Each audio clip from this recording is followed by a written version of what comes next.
At least 9 women have died in this country. Another 350 cases of cancer have been reported because of a certain type of breast implant, and now the FDA is investigating.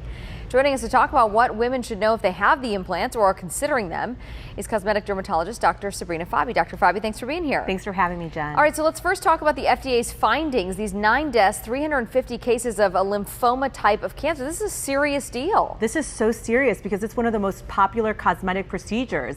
And so what they found was in 2011, they actually recognized a potential association between implants, all breast implants, and this rare form of a T-cell lymphoma, which we call anaplastic large cell lymphoma.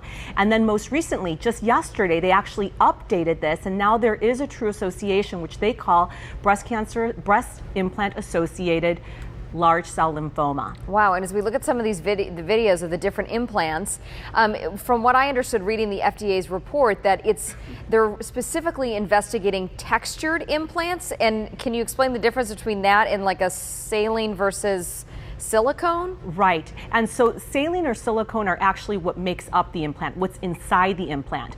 But what we've been seeing more and more is that the texture, what's over the implant, whether it's smooth or it actually has a little bit more of a texture, is something that can also have an effect on the overall cosmetic effect of a breast implantation. And so patients sometimes get this textured like implant, so not smooth, but textured, in order to give a more natural looking appearance.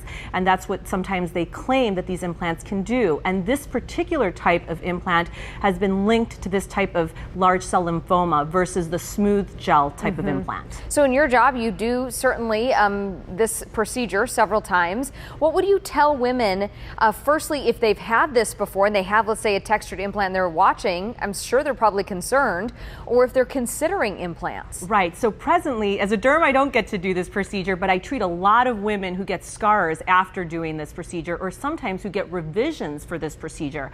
And what they presently say, what the FDA has come out to say, is do not change your routine medical care. Continue to see your doctor as regularly scheduled after having an implant surgery. Presently, they do not recommend taking out any implants if there is no type of symptom from the implant, like some type of asymmetry or pocket of fluid or pain that's coming from the implant.